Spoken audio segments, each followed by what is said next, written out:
más hay uno, de momento, tenemos confirmado asistencia uno más, concejales de Salmerón, que hay 2, y poco más autoridades, los demás públicos. Bueno, sí, la presentación, perdón. Sí, también tenemos.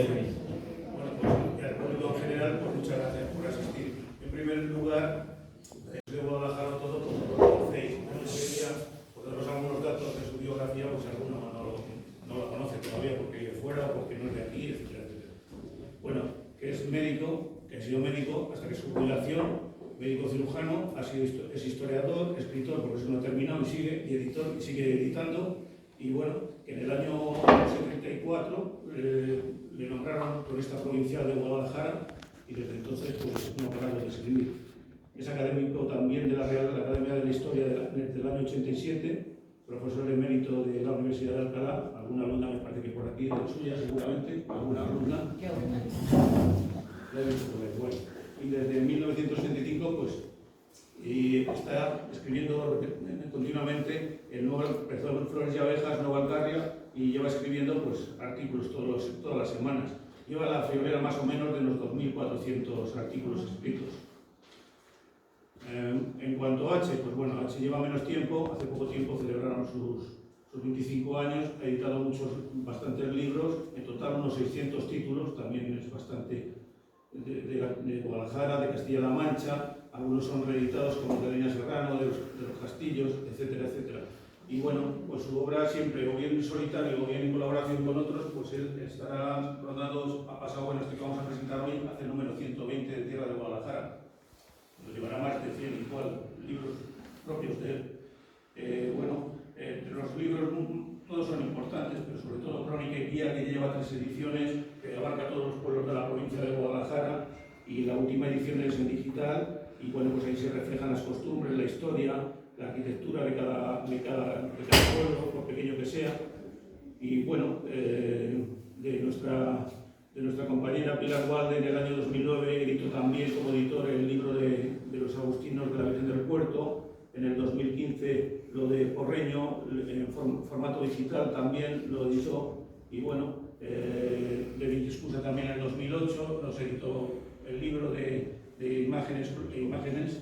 Y bueno, la última vez que estuvo aquí fue en el Pósito, estuvo presentando con su compañero de profesión, con Fernando de los Heros, el libro El Camino de Santiago por la Ruta de la Lana, que fue un acto bonito y entrañable y tiene buenos recuerdos, y por eso repite, porque le tratamos bien.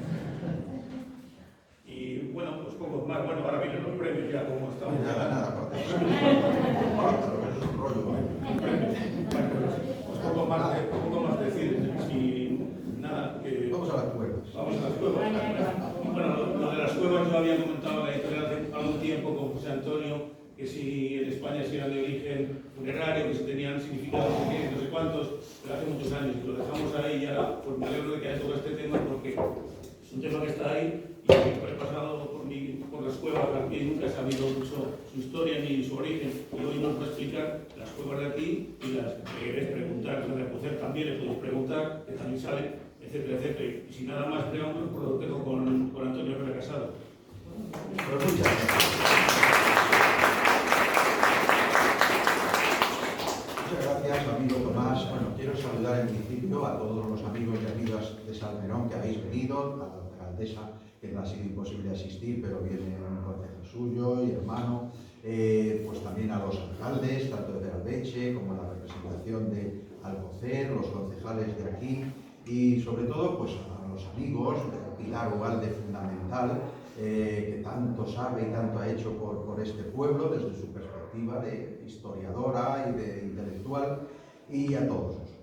Como sabéis, yo llevo, y lo acaba de decir Tomás, pues como más de 50 años escribiendo prácticamente todas las semanas en Nova Alcarria. Hace 48 me parece que hice un cronista provincial, he escrito muchos libros y me lo paso pues bien. He sido cirujano, efectivamente médico, pero bueno, me llegó la edad de la jubilación hace 9 años y me he dedicado pues más intensamente a esto, porque estar en la vida es estar pues eso, viviéndola cada día, no quedándose de brazos cruzados a ver qué nos trae.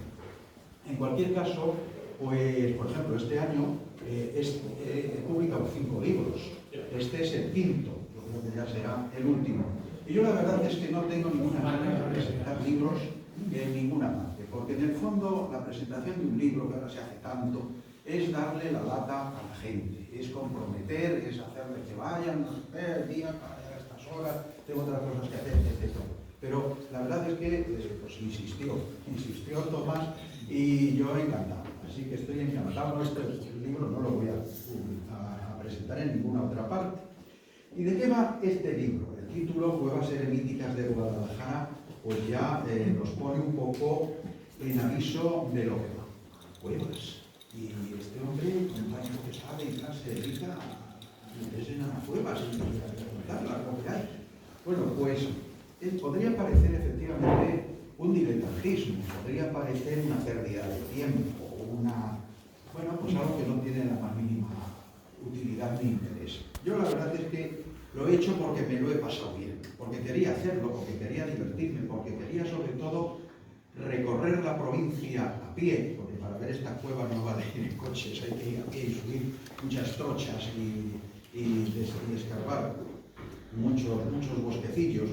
Y bueno, pues practicar eso que digo que es el hedonismo, que es lo que practico yo últimamente sobre todo, es el disfrutar, el pasarlo bien, el descubrir cosas. Sobre todo la intención es la de encontrar cosas que no se habían fijado los demás en ellas, que sí, que las conocían, que ahí están, pero que no sabían muy bien cuál era su sentido. Como ha dicho Tomás, pues realmente ¿qué son esas cuevas?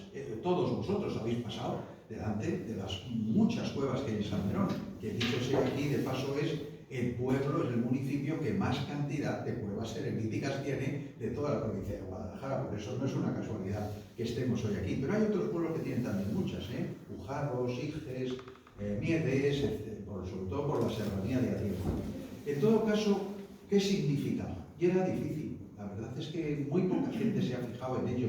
Algunos estudiosos, algunos arqueólogos, algunos profesores universitarios, pues llegaron a conclusiones que son a las que yo he llegado, no por mi cuenta, sino porque los he seguido a ellos. En este libro vienen muchas páginas de bibliografía, porque todo lo que cuento no solo está fundamentado en lo que he visto y en lo que he pensado, sino en lo que otros han investigado también, y estamos llegando, se está llegando, porque esta es una cuestión que está en plena dinámica, a obtener unos resultados y unos pensamientos.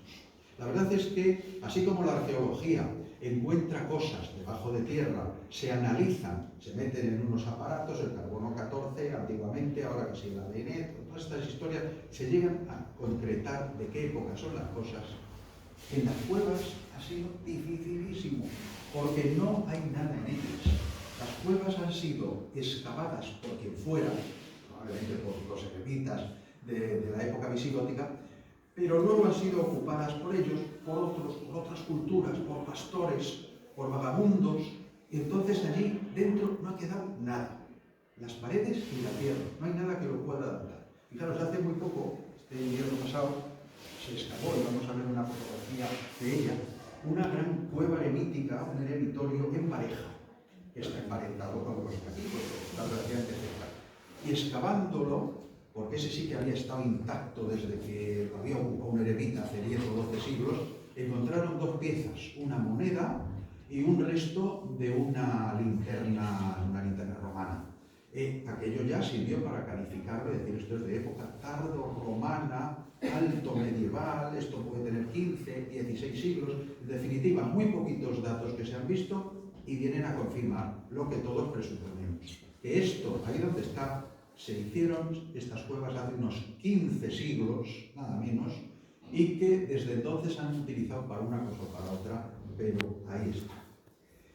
Aunque estoy ahora alargando un poquito el rollo, pero es un poco la introducción al tema que voy a proyectar. Porque lo bonito es verlo y esto mejor se entiende viendo las imágenes.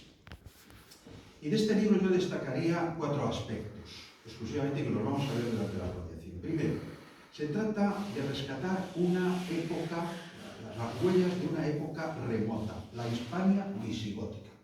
La España de hace 15 siglos, cuando los romanos no es que se hayan ido, tampoco los echó nadie, sino simplemente porque los visigodos impusieron un estado nuevo, una nueva fórmula de gobierno y los romanos pues, se fueron deshaciendo, se fue deshaciendo el imperio. De entonces es esto, aunque luego se ha usado durante muchos siglos, también en la Alta Edad Media, en la Baja Edad Media. Mirad, hay cuevas, luego veremos alguna, que se han llegado a usar en el siglo XIX. Porque los eremitas, que es una forma de vivir, pues están todavía reconocidos por el derecho canónico. Hay gente, que aparte de ser monja clarisa o monje benedictino, hay gente que es eremita. Hoy en día lo reconoce el derecho canónico. Por lo tanto, es algo que sigue estando vivo. Yo en este libro he tratado sobre todo de clasificar un poco las cuevas que encuentro. No puedo decir que todas las cuevas eremíticas del siglo V, después de Cristo, del siglo VII, etc., están en este libro. No, seguro que hay muchas que no las he visto, o que no las conozco, que no las conoce nadie, que se han pasado desapercibidas, o que yo simplemente no he tenido noticia de ellas. No están todas. Pero como no había ningún catálogo previo, no había ningún estudio previo, pues alguien tenía que empezar. Este libro es el que lo empieza. A partir de aquí, ojalá que pueda hacer una idea de hacer alguna nueva edición, ojalá que pueda meter alguna nueva cueva, ojalá que alguien haga un estudio nuevo sobre más cuevas, etc. Pero lo que sí he tratado, aparte de ir localizándolas y clasificando y tal, es obtener una estructura de ellas. O sea, ¿a qué se debe el que aquí, o en Ujeniges, o en Brihuega, haya cuevas de este tipo? Pues a que había 4 centros espirituales importantes. Y eso es lo que creo que aporta el libro, obtener los lugares de centro espiritual alrededor de los cuales se fueron estableciendo los eremitas por el medio del campo. Y esos 4 centros, que los vamos a ver, son lugares de una importancia histórica tremenda, pero hoy también en medio del campo todo ello. Son Termancia, en la provincia de Soria, son Sopetrán, aquí junto a Ita, un descampado donde hubo un monasterio, pero bueno, Palaterna, la antigua Pastrana, no exactamente Pastrana actual, sino Palaterna, en el río este de Valdeconcha, y Arcábica, que es el lugar de donde surgió todo lo que aquí en Salmerón hoy encontramos. Analizo, por lo tanto, en este libro todos esos centros y todos sus alrededores. Pero, aparte de lo que veamos ahora, yo quiero, y luego me extenderé un poquito más, en hablaros de Arcábica. De Arcábica supongo que todos sabéis dónde está, es ese cerro, cuando bajamos desde Sacedón hacia Alcocer, le vemos el frente. Hoy es provincia de Cuenca también. Fijaros que de los 4 centros de cuevas eremíticas en Guadalajara que menciono, un centro de esos está hoy en la provincia de Soria, otro a 10 kilómetros de la frontera, otro está en Cuenca, a 3 kilómetros de la frontera. O sea, en la época de los visigodos no existían las provincias nuestras. Hablar de provincias un poco era absurdo, ¿no? Si yo digo, no, como solo trato de Guadalajara, no toco Termancia, no toco Arcábica. Bueno, pues Arcábica es de lo que más vamos a hablar.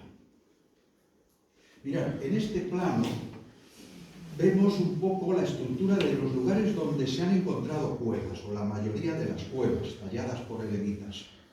Fundamentalmente en la parte alta de la provincia son todas las que estaban en torno a Termancia.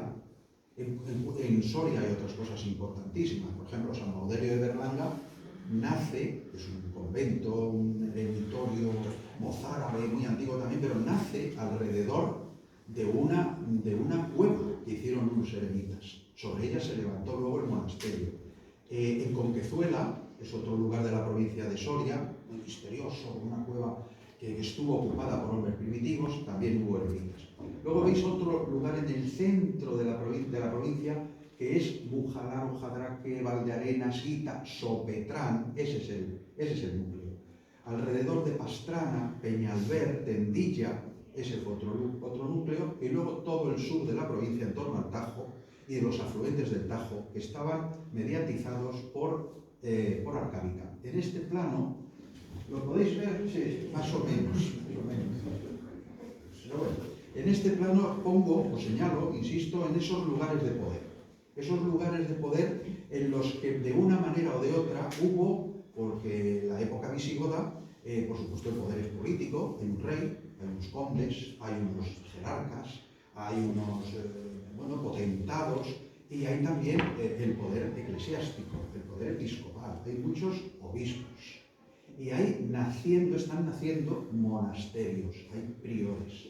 Todo ese poder es el que se coloca en torno a lugares. El lugar de mayor poder político en nuestra tierra actual, en aquella época, es la ciudad de Recópolis, la ciudad que funda Leovigildo, el gran rey visigodo, unificador de todo, en homenaje a su hijo, que es Recaredo.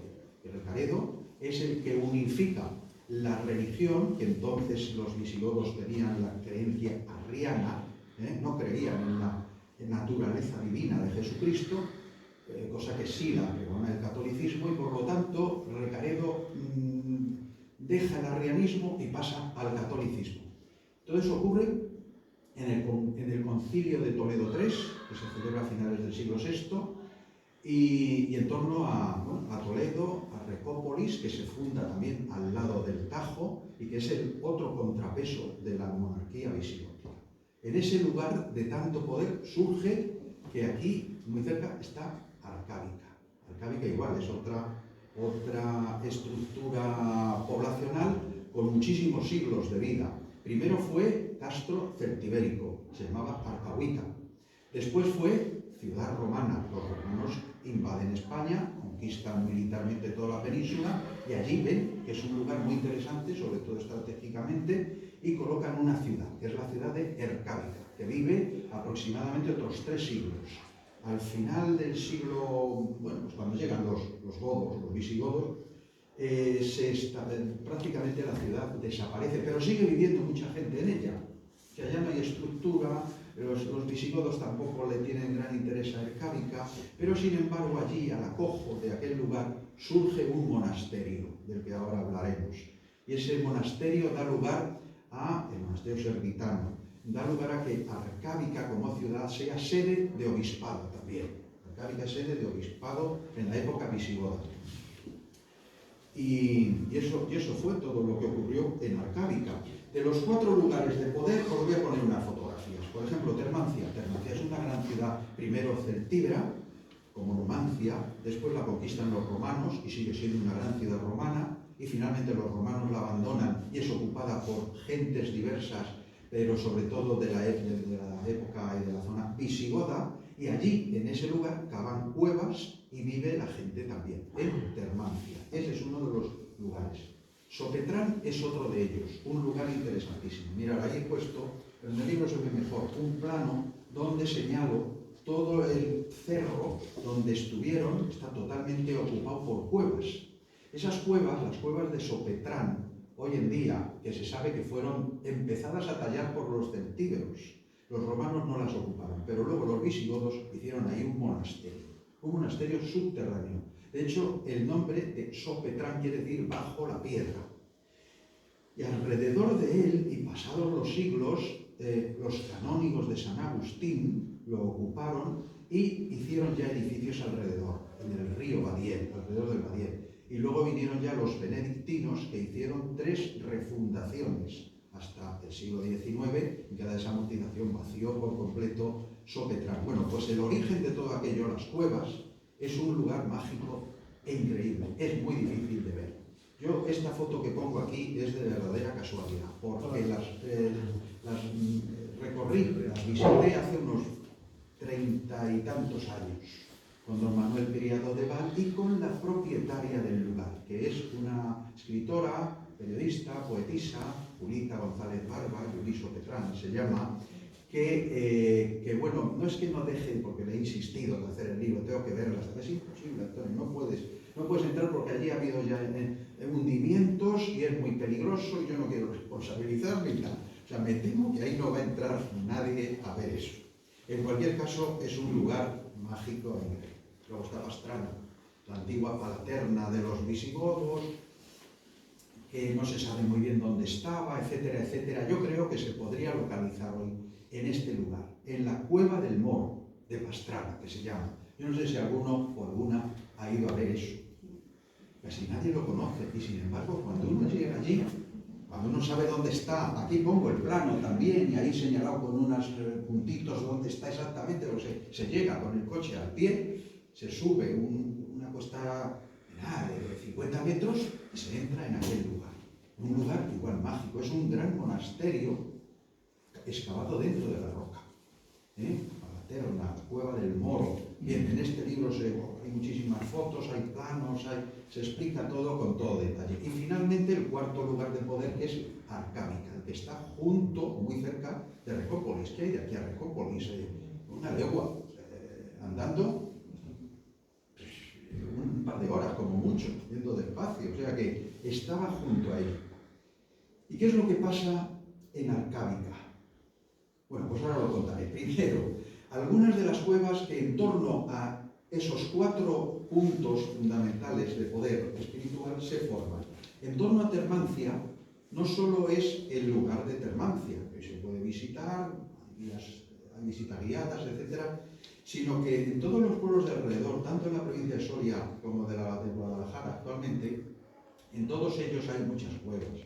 Mirad, por ejemplo, la cueva de los arroyos en Iges, que además hace poco en Navalcarnero hice un trabajo especialmente dedicado a esas cuevas de los arroyos.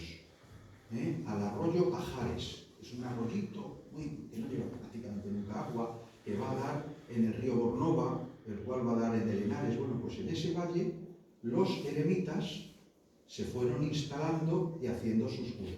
Curioso además es ver, y lo veía hace unos meses con un amigo que decían, caray, ¿cómo tallaron las cuevas ahí arriba? Es difícil subir, yo no puedo subir. Las fotos que tengo hechas del interior son gracias a que mi hijo llevaba una máquina con un palo de 1,5 metros, lo puso enfrente y tal, porque están a 1,5 metros o 2 metros del suelo.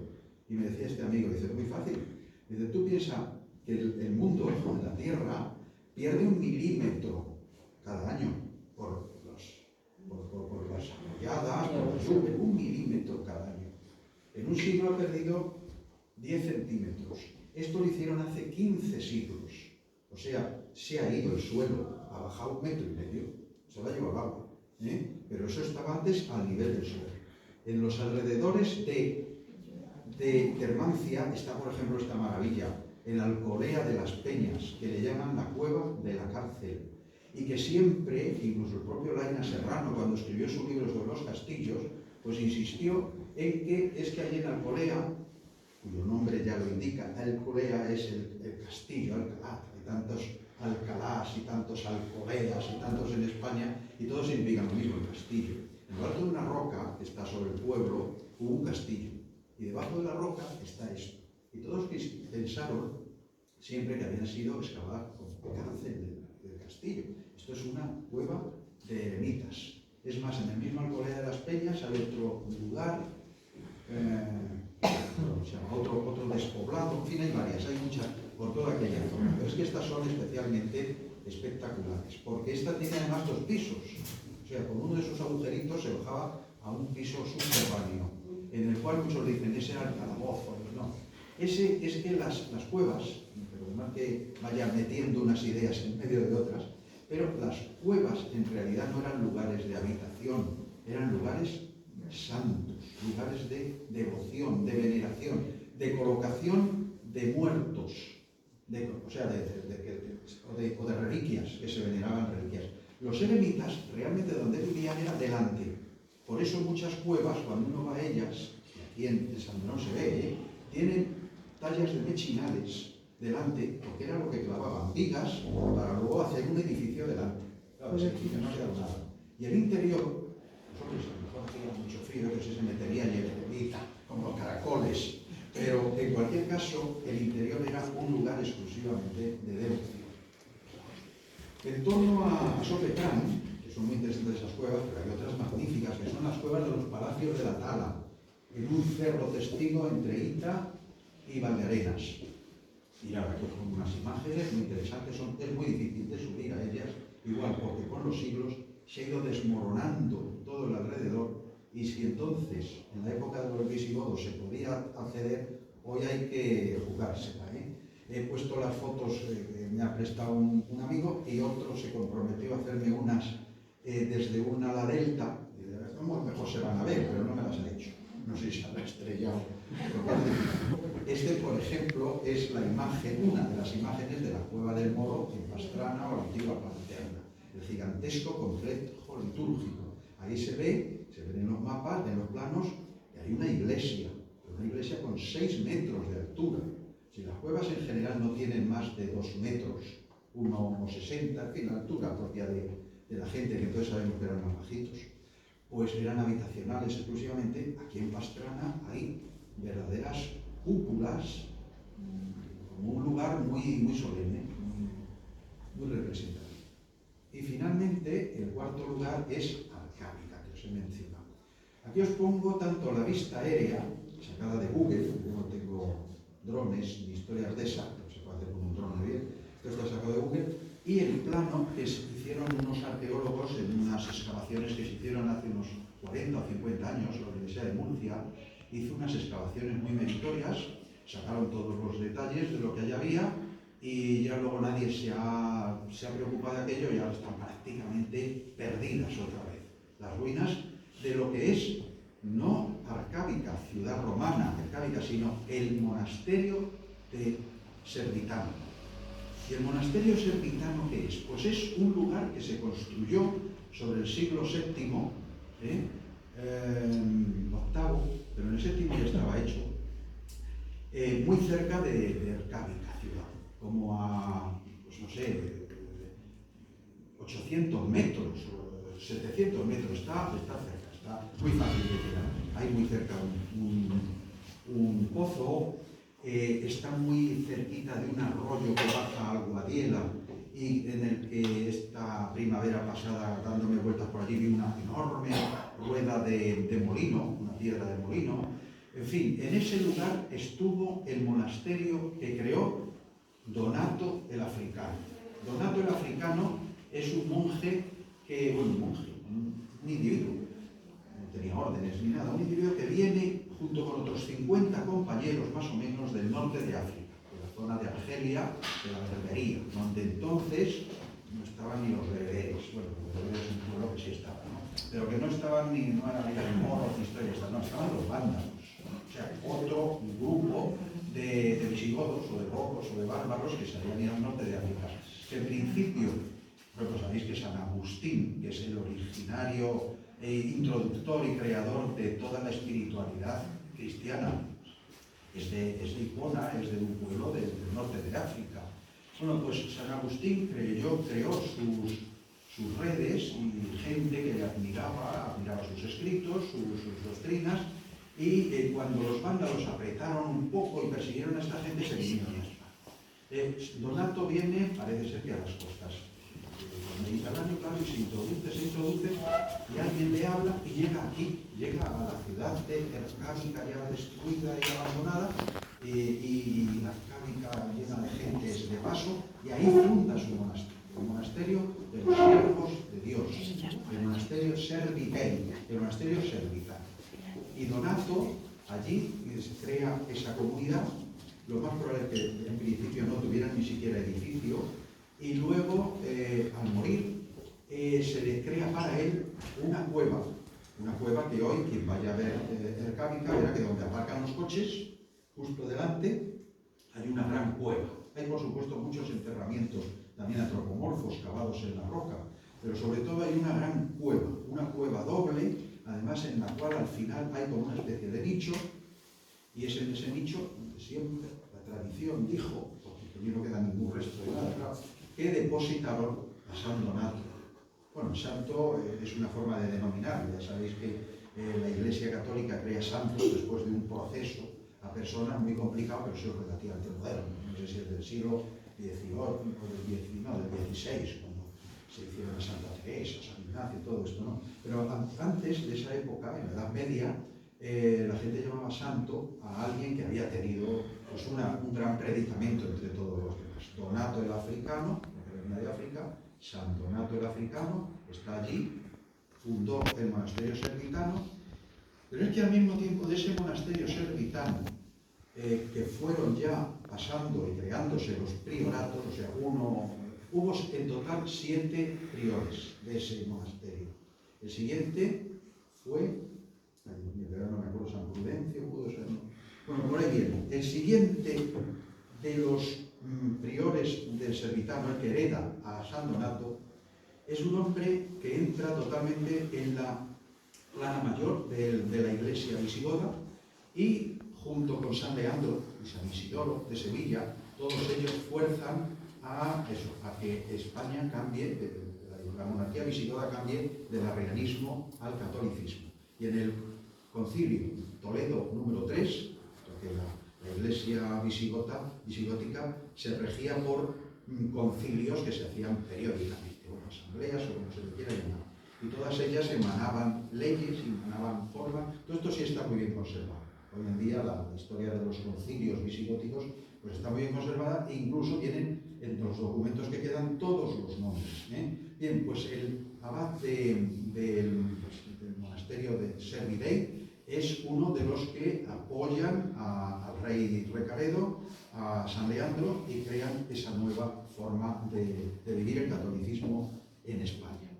Mirad, esta es la cueva o eremitorio donde San Donato fue enterrado. Evidentemente en esta no se ve bien, pero bueno, allí se ve muy bien. Efectivamente, quedan los mechinales y sabemos, en el libro incluso pongo unas reconstrucciones digitales de cómo fue todo este lugar. Lo han hecho otros investigadores. Y realmente lo que había era eso, un edificio de piedras, de paredes de piedra, de mampuestos, etcétera, con unos tejados, con unas cubiertas de maderas, de paja, donde vivían no uno, sino varios. Y en el interior de la cueva es donde se enterró a San Donato y probablemente reliquias y otros santos a los que se tenía veneración. Entonces, como lugar central, arcábica, el monasterio servitano, de ahí empiezan a partir diversos eremitas que se van a instalar en otros lugares. En otros lugares a los que dicen búscate, como se suele decir, búscate la vida y vete a ver dónde lo puedes. Los eremitas se clasificaron en 4 tipos. Estaban por una parte los cenobitas. Los cenobitas son, la palabra cenobio, que es monasterio, procede de ellas, eran realmente seres que se habían juntado, no tenían ni órdenes ni nada, eran gente piadosa, gente cristiana, que se juntaban y creaban un cenobio, eran los cenobitas. Pero luego estaban los eremitas, eran los que, una vez tomado de ese grupo la teoría, las piedades, las formas de vivir, se independizaban y se iban por el mundo. Luego están los anacoretas, que eran los que ni siquiera habían pasado por el cenobio y no tenían conceptos claros de la religión y nada, simplemente querían hacer una vida perfecta, una vida de santidad, y se iban solo por el mundo. Cenobitas, eremitas, anacoretas y sarabaitas. Los sarabaitas todavía quedan por el mundo. Los sarabaitas les llamaban a aquellos que sin oficio ni beneficio, sin haber estudiado, sin haber pensado, sin haberse reunido con nadie, iban por el mundo viviendo en solitario, pidiendo limosna y llevando una vida un tanto irregular. De todo esto, como comprenderéis, tampoco quedan documentos, testimonios y elementos fehacientes que nos lo cuenten. Todos son cosas de tradición, cosas que se han ido contando, que se han ido heredando. Bien, pues en torno a Arcábica surgen muchas otras cuevas. Y aquí os pongo, por ejemplo, por poner alguna, la cueva madre de Alcocer. En Alcocer lo conocéis y la habéis visitado. Extraordinaria. Son 3 cuevas, realmente. Hay muchas leyendas sobre ellas. Hay un cuento de uno, de hace poco, además, de hace 6 o 7 años. En internet hay uno que cuenta, que dice que como dicen que ahí dentro hay una mora encantada, se metió a ver si estaba realmente, y se metió por un sitio tan estrecho y tan profundo que se quedó sin oxígeno y luego salió diciendo que sí, que había visto a la mora y tal. Yo digo, es que cuando a uno le falta el oxígeno, ve cosas muy raras, ¿no? Pero es muy raro que después de 15 siglos allí siga una mora. Muy bonita la cueva. Esta es extraordinaria, el eremitorio de pareja. Esto se encontró el año pasado. Se encontró el año pasado pues un caminante que iba allí por el arroyito este del río en Polveda, nada más terminar el azul de Pareja, hacia el Tajo. Hay un arroyito allí muy seco, no pasa nadie, y vio un huequecito en la roca. Se lo dijo al alcalde, fueron, lo vieron, se lo dijeron a otro, lo contrataron con una empresa de arqueología, que precisamente la dirigió el tema el alcalde actual de Pastrana, y Abril se llama. Y entonces en unos meses excavaron esto, con lo cual se han encontrado un eremitorio visigodo, sin duda, además fechado, claro, porque aquí se han encontrado 2 o 3 piedecitas, que es maravilloso. No, yo solo os pongo este plano que he hecho, está tallado en la roca. Delante tiene un espacio plano con muchos vecinales que se ve que era donde vivían, y luego el interior indudablemente era un lugar sacro, un lugar para enterramientos, para depósito de reliquias. En la provincia de Cuenca, en todos los términos de aquí alrededor, de la Hoya del Infantado, hay cosas excepcionales. Yo tampoco en esto he querido entrar a estudiarlas en profundidad. Primero, porque ya hay una persona en Cuenca, un arquitecto, Alfonso Calle, que lo ha estudiado. No ha hecho publicación. A mí me encantaría que lo publicara. Yo como editor se lo editaría encantado. Pero no están hechos los estudios en detalle, sino que ha ido contando lo que hay. Y claro, contando lo que hay, yo lo he mirado y he ido a verlo, y hay cosas maravillosas. Y que están todas dentro del mismo círculo de influencia que está Salmerón y que está Pareja y que está, ¿no? En Valdeolivas hay una serie de, pero bueno, en Villar del Infantado hay muchas. Por una parte las del Cerro del Moro, que llaman. Alfonso Calle tiene publicado eso en internet, en 6 como... Sí, en internet. En internet es donde lo he visto yo, pero no como libro. No como libro. Claro, no, en internet sí hay muchas cosas. Y de ellas lo he tomado, y le pongo le cito en la bibliografía. Y llegamos a ver un poco, bueno, pero esto casi es contaros lo que ya sabéis, ¿no? Las cuevas eremíticas de Salmerón y de Peralveche, que están muy unidas porque están muy juntas todas, pero son municipios distintos. Bueno, incluso del otro, ¿cómo se llama? No. Ahí. No. La cueva de los Morales está partida. Castilforte. La cueva de los Morales pasa por el medio de las cuevas. Media cueva es de Salmerón, media de Castilforte. Bueno, en cualquier caso quiero decir que esto ya lo conocéis, pero que en definitiva venimos al resultado de pues la explicación, la razón de por qué en Salmerón pues hay tantas cuevas o hay esta variedad, o las hay, simplemente pues porque estaban en el área de influencia muy cercano de Arcádica. Aquí he puesto, en el libro está, pues un plano con todas las que hay, y aquí pues vamos viendo un poco, aunque las conocéis, pero yo os invitaría a que volvierais. Yo en su día las visité. Luego todas estas fotos y sus localizaciones exactas y sus descripciones exactas se las debo, y aquí los tengo que reconocer porque estoy muy agradecido a mi amigo Santi, a Tomás, porque él sí que las subido, las ha fotografiado, ha tomado las coordenadas y tal. Todas las coordenadas de las cuevas de toda la provincia las vienen en el libro, porque he considerado que para descubrirlas o visitarlas es muy complicado a veces dar indicaciones. Entonces la gente que se va moviendo por el mundo ahora con los GPS, pues les será más o menos fácil llegar a ellas. La cueva de los Morales es una de ellas. La cueva de la Sierpe, donde dice la tradición que una serpiente vivía, etc. Es la misma tradición del convento de los agustinos, en el paso hacia el pueblo en donde estaba el convento de los agustinos, que yo llegué a conocer, llegué a conocer sus ruinas, y ahora mismo no sabría decir dónde están. Claro. El Pino, otra magnífica cueva en la que además veis que tiene, se ven muy bien, unos escalones. El Pino en su interior es una cueva tallada con diversos niveles, progresivamente más estrechos, con un lugar final donde parece que hay como un altarcito, un lugar de depósito de un cadáver, de un cuerpo. En definitiva, da toda la imagen de un lugar sacro, de un lugar santo, de un lugar de devoción y milagroso. La salveta que tiene, son en realidad tres esta es otra. La salveta tiene como una ventana. Una ventana y puerta. El rosario muy bonita, también excavada en ese mismo sentido, con la profundidad cada vez más estrecha, una visión del exterior, y la Covatilla, que es muy interesante, porque estas realmente son 3 cuevas, y la grande tiene el techo, está limpio. No creo que fuera, fijaros, porque en algunos sitios sí ha ocurrido que se han hundido las cuevas, sobre todo las entradas, porque las cuevas están hechas de tal manera en la roca que es imposible que se hundan. Esta lo más probable es que no tuviera nunca techo. Y realmente los eremitas lo que hicieron fue hacerle una entrada, aprovechar un hueco y techarla con maderas, con pajas, en fin, protegerla. Pero, bueno, pues ahí está, ¿no? La Covatilla tiene otros lugares en los que se ven perfectamente nichos, en los que se ven lugares de depósito de cadáveres, la Cuartilla, que está casi cerrada.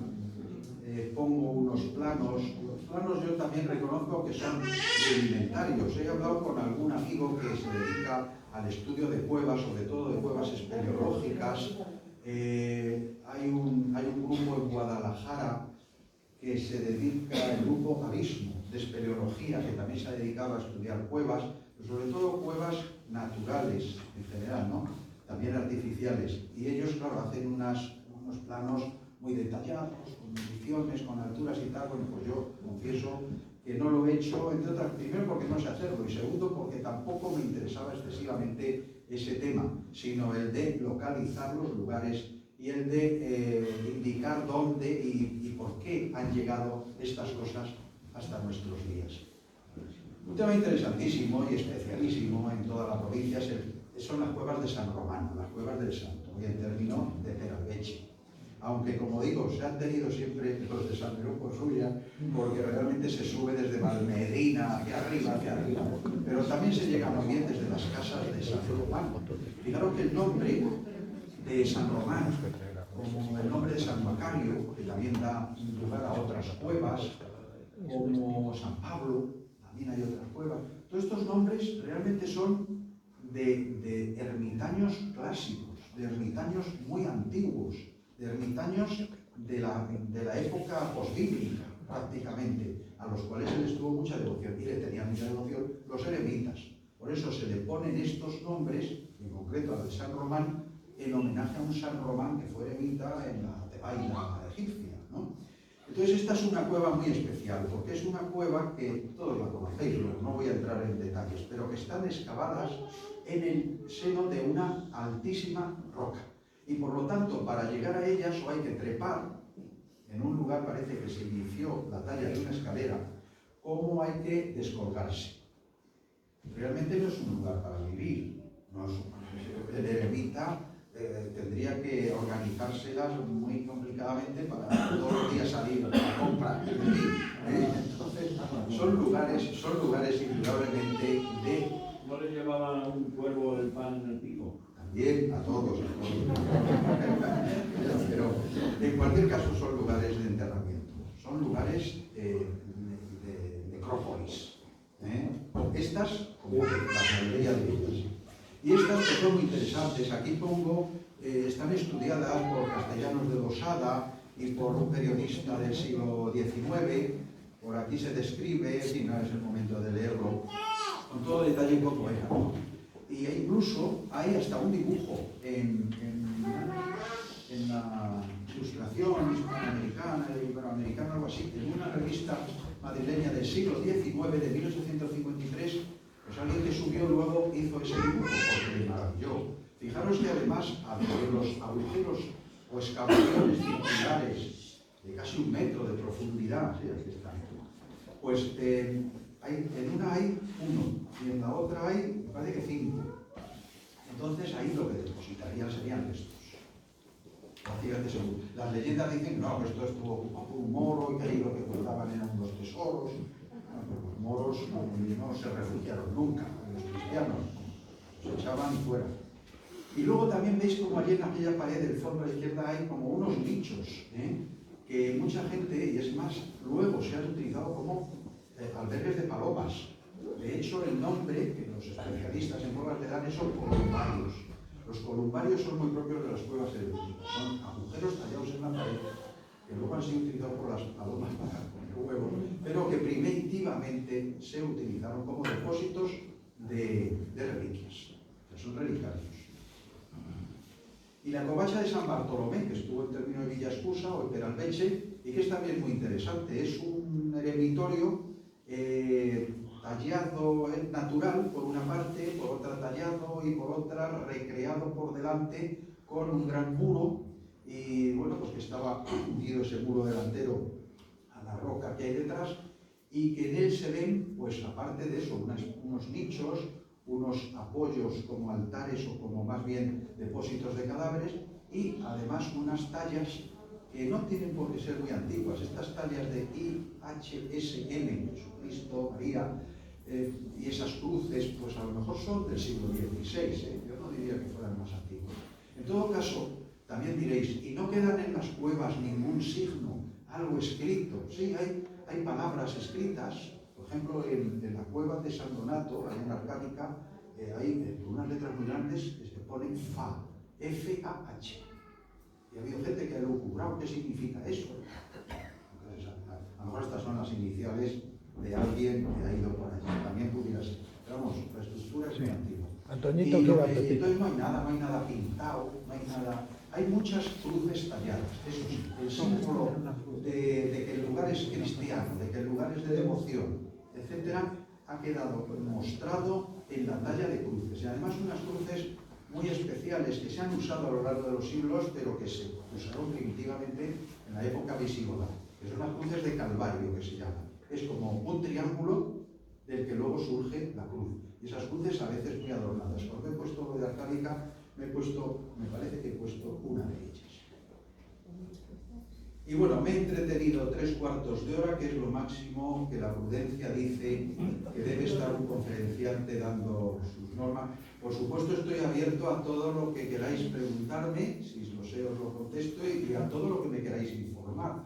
Porque yo en esto siempre he estado abierto a saber más o a cambiar incluso de opinión. Porque esto son cosas difíciles de decir, esto es así y aquí no se habla más.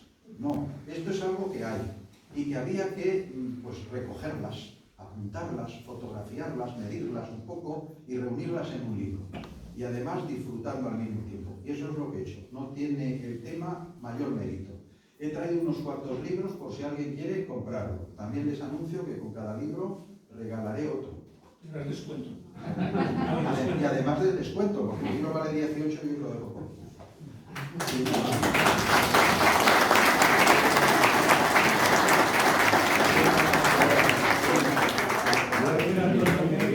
Ya lo ha dicho anteriormente que no tiene problema presentar libros y agradecerle además que haya venido a aplicar con nosotros y al Ayuntamiento de San Verón que nos haya permitido el local. Nada más. Muchas gracias.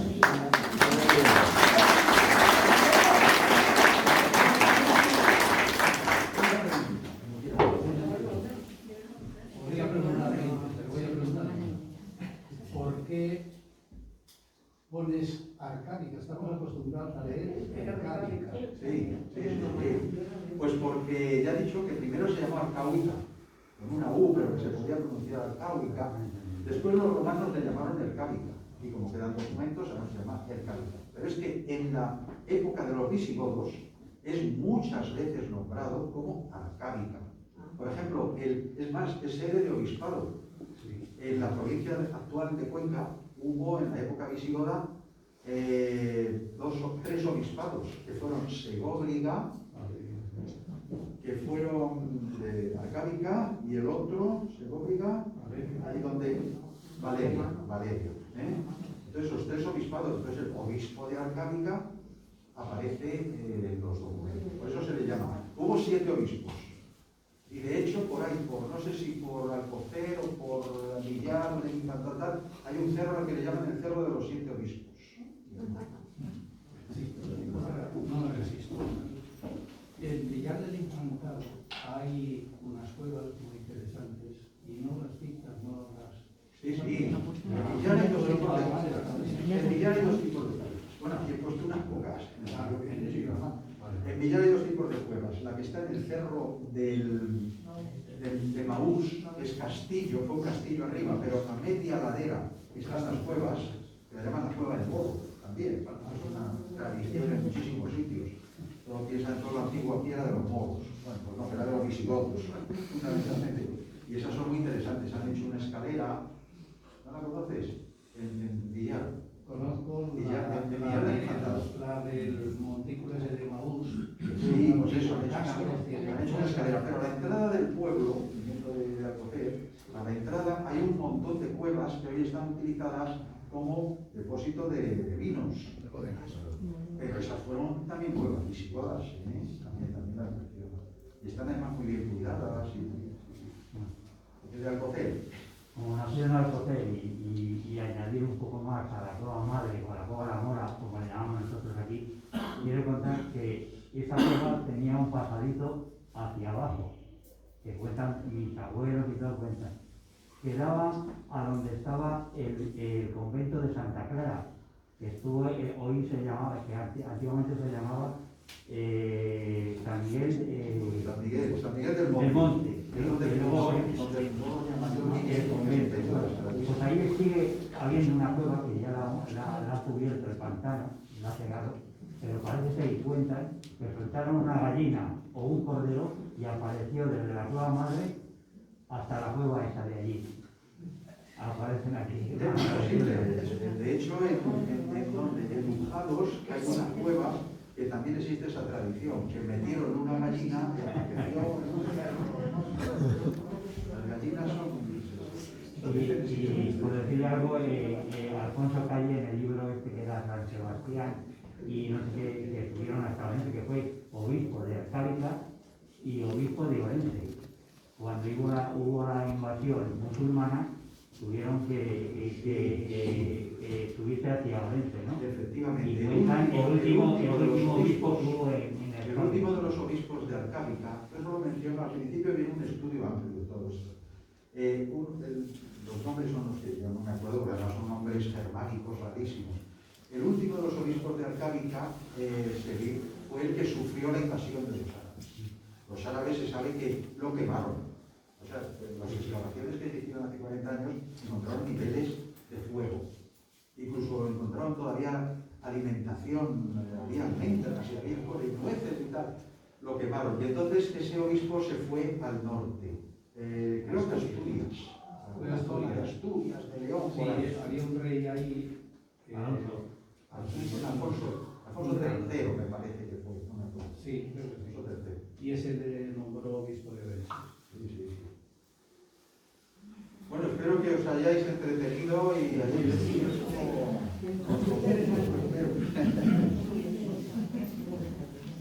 ¿Más preguntas?